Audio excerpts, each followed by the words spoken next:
Hello everyone and welcome to the SpeechCo International Youth Public Speaking Course Open Class. Rui and I are very excited to have you here today, and today we'll be introducing our course series to you and hopefully helping you to better understand what goes on inside our course and what we do in our classroom every single week. With that being said, I'm very excited to get started, but let's introduce ourselves first. My name is Tristen, and I am the SpeechCo International Youth Course developer as well as an instructor. I'm also a student at the University of Toronto, and I'm a member of CAPS, which is the Canadian Association of Professional Speakers. In high school, I was part of many different public speaking and debate organizations, one of them being the Voice Gavel Club, so the Youth Gavel Club. This is Ontario's #1 public speaking and leadership youth group. And in my grade 12 year, I had the privilege of serving as the president, and we had a gala at the end of the year to celebrate our achievements in public speaking and leadership. In attendance was Mayor Frank Scarpiti, the mayor of Markham, and this was a really exciting experience for me. In my first year of university, I was a speaker at a workshop for public speaking and communication. This was held on the U of T campus, and we had in attendance not only students from the University of Toronto, but also members of local Toastmasters and just working adults as well, and it was a very fun time. So now I'm going to hand it over so that Rui can introduce himself. My name is Rui Gao, and I am an assistant developer for this course. I am an instructor for the younger grades as well as an assistant instructor for the higher grades. Currently, I am a machine learning engineering student at the University of Toronto.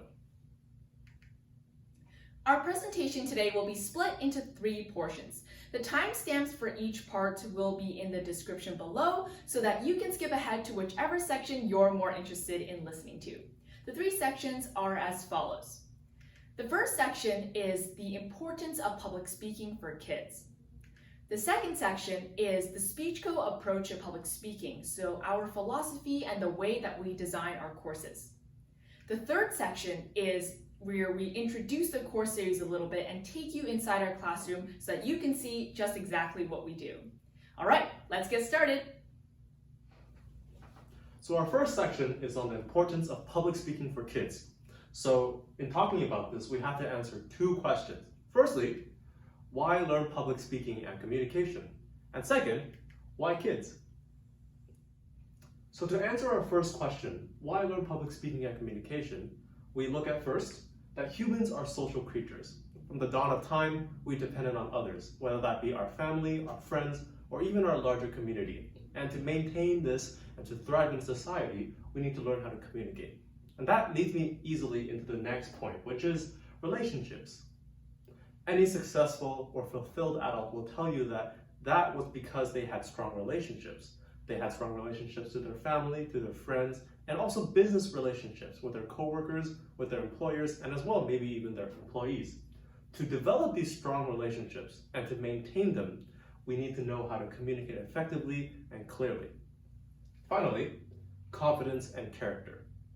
Given that most of the population fears public speaking more than death itself, learning how to deliver a speech effectively in front of a large audience is one of the best confidence building tasks that you can do. As well, it builds character. When you screw up on a stage, you have to learn how to overcome that quickly. Learning how to empathize with your audience, how to communicate effectively and understand your audience is a great way to build your character from within. So our second question is why kids? And to answer that question, first, kids have so many ideas. They're full of imagination, full of unique ideas. And we see that especially when we give them group work or team building activities. They're bursting with ideas to share. And it's a great way for parents and educators to guide them along the right path. When kids express their ideas, parents and educators can give them guidance, can give them even more perspective, or maybe correct their ideas in a better direction. But if kids don't understand how to express these ideas clearly and effectively, parents and communicators lose out on this channel and lose out on this opportunity to build off of their imagination into something great. Our second point is that kids, being the most vulnerable members of our society, have many needs. They have physical needs, they have social needs, emotional needs. And for parents to understand their children and to empathize with their children, it's important that the child themselves know that they can and also how to express their needs effectively. Finally, practice. It's always better to start young. And kids being so young and so early, they have this opportunity to develop their public speaking skills in an environment where there's always support and always encouragement. They are not at the age where they have to give stressful business development discussions or give a research proposal. So it's a much better opportunity for them to make mistakes and to develop as a public speaker. Many times people have this misconception that if you read a book on public speaking, if you give a few speeches here and there, you can master the art of public speaking. But that's not true. I would say that public speaking is very similar to swimming, where there are only 4 strokes and only 3 simple motions to every stroke. But swimmers spend their entire lives honing each of these strokes and honing each of these motions to be as fast as possible. They don't learn any new strokes, any new techniques. They're simply doing it and getting better at them slowly over time. And in similar fashion, that is exactly how public speaker grows as well. Through repeated practice, even though we do learn a lot of new things in this course, our emphasis is on practice, practicing in a lot of different contexts, a lot of different situations, and a lot of different presentations in order to build their repertoire and build their skills as a public speaker. And now, I'll give it up to Tristen to introduce our approach to public speaking, our SpeechCo philosophy, and how we develop our courses and teach them. Now, I would like to talk a little bit about the SpeechCo approach to public speaking. In our company's 2 decades of history, we've spent a long time trying to develop the best methods for teaching public speaking, and we've also managed to find a really interesting analogy for how we can think about a public speaker. Today, I would like to share that analogy with you all. We can think of a public speaker like a tree. A tree has a part that we can see and a part that we also can't see. Obviously, the part we can see would be the trunk, the branches, as well as the leaves. The part that we can't see is the vast root network that supports the tree. And this is our public speaker. So we can break it down a little bit and see how this applies to public speaking. In the part that we can see, we have the presentation. When we have a public speaker, the part obviously that we're able to observe is when they actually present. And we also have the supporting qualities that help to make them a good public speaker. We can break this down even further. In the presentation, we have, first and foremost, the content, the things that the speaker has prepared to say. We also have the skills and the methods that they use to deliver this message effectively across to the audience. However, what are these supporting qualities? Let's explore that a little bit further. For our supporting qualities, we like to break it down into 3 points. The first point is character. Now for character, we like to talk about the 3 C's. We have courage, calm, and confidence. Courage is definitely a very big part of public speaking because to stand in front of 1,000, 50, or even 10 people can be an incredibly scary thing and something not everyone can do. The second point is calm.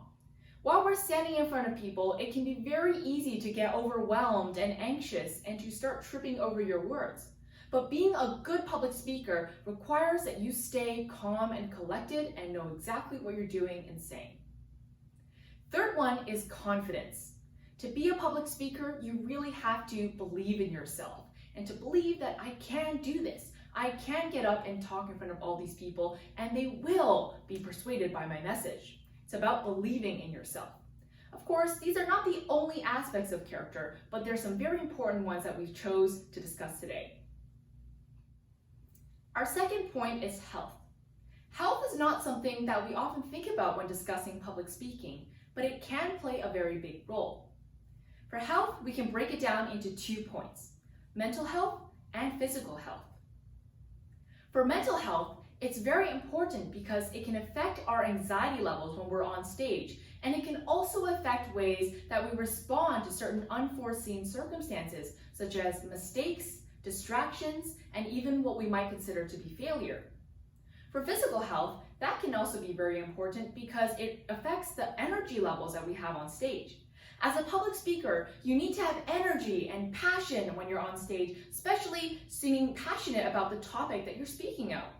Now, if you don't have that passion, it's very hard to pull your audience along and to carry the message through. So physical health is also very important. The third point is literacy. For literacy, we can break that down into two components, reading and writing. Reading is extremely important because not only does it build up your vocabulary and allow you to choose the best words to express what you want to say, but it also really helps you to gain more ideas, get more examples, and find different ideas on what to talk about. Reading really expands your mind.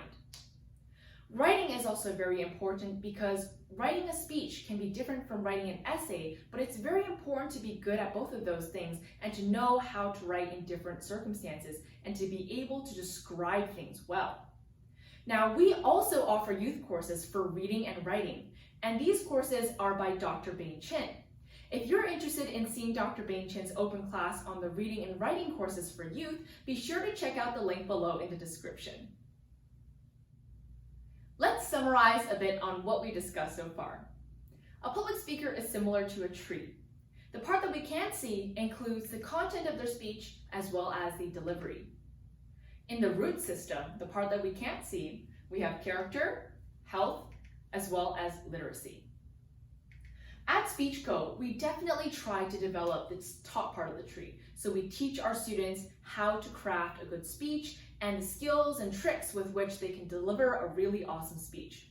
But we really focus on developing this root system, teaching them how to deal with mistakes and failures, not just in a public speaking context, but in life in general. These are just two among many of the topics that we cover. Now let's move on to discussing the influences and references for developing this course. Now I would like to talk a little bit about some of our influences and references in developing the course.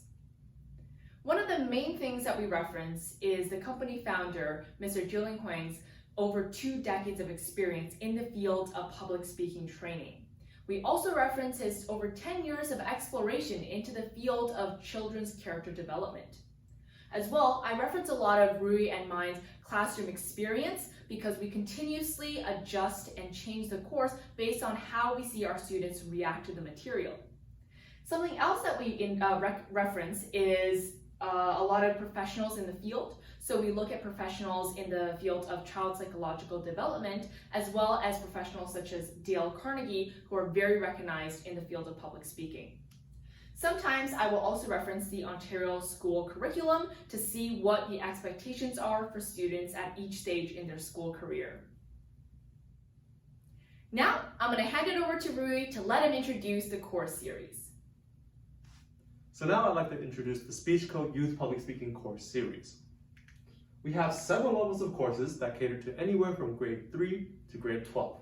And in developing courses, we have a course plan. But this is a little too much information for me to go through at this point. So if you would like to learn more about what each course covers and what they learn at every single level, feel free to scan the QR code to our WeChat blog and to read more about these courses. So now we'll have Tristen introducing what we do in the class on a weekly basis.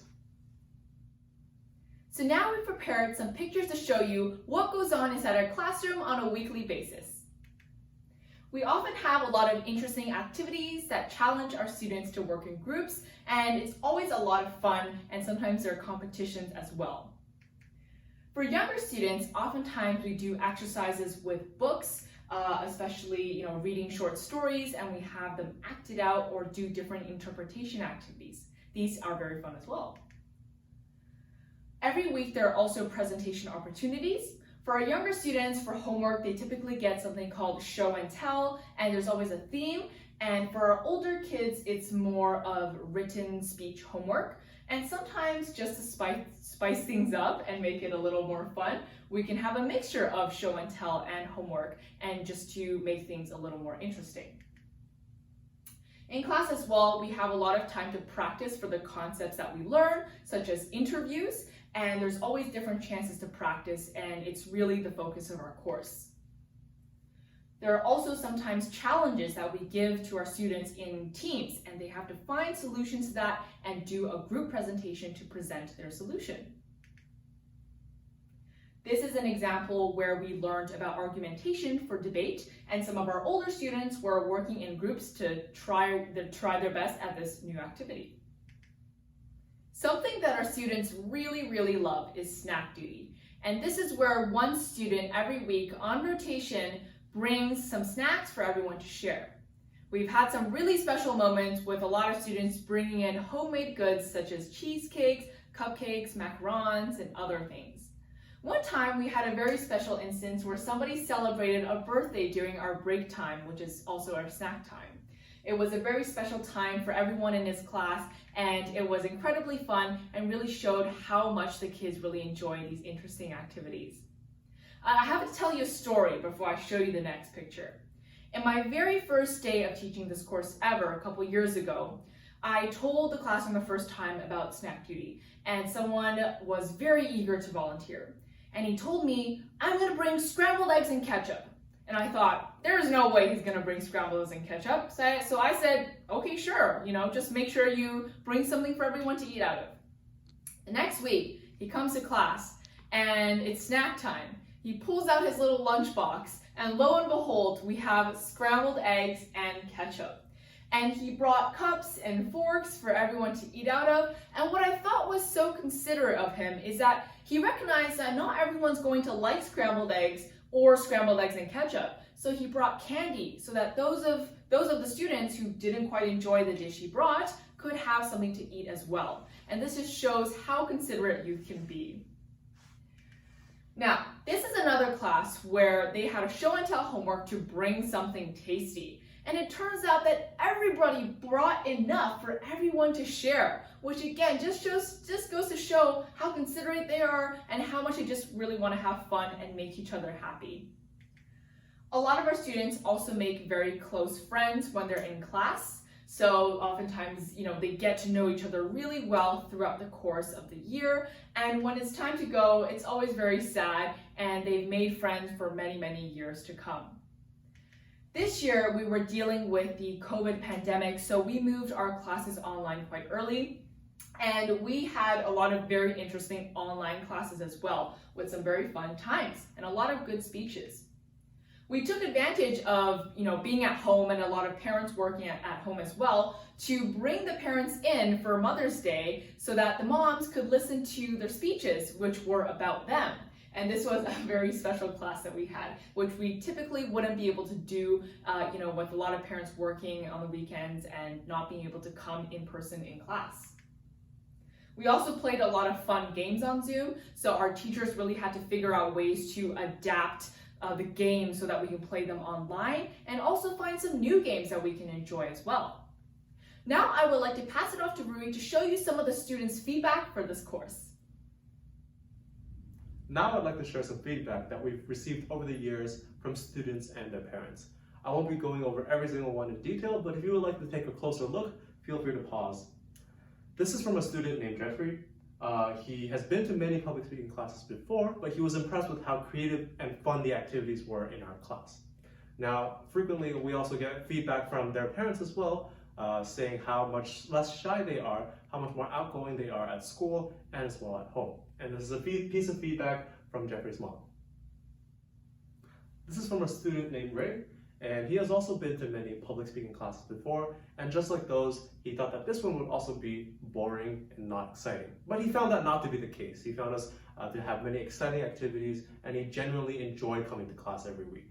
And his mom also gave us a piece of feedback, and she also said that he really enjoyed the class, and she's really seen him improve over the years. This is a piece of feedback from one of our older students, Yvonne, and she said that she really enjoyed the class, and she has even seen her grades improve at school.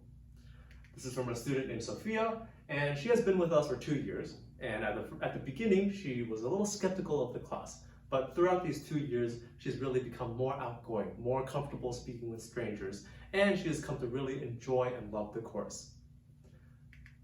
This is from one of our younger students, Joel, and he also believed that at the very beginning, he wouldn't have liked the course, but over the past year, he's learned a lot and he's come to enjoy our classes very much. Now, I'd like to call up Tristen to help me conclude this open class. Thank you so much for joining us for this open class. We've had a great time talking about our philosophy, our courses, and as well our weekly activities. If you would like to learn more about our courses, be sure to scan the QR code provided to check out our WeChat blog, where you'll find tons of information on the courses. If you're interested in Dr. Bain Chen's open class on the reading and writing courses, be sure to check out the link in the description below.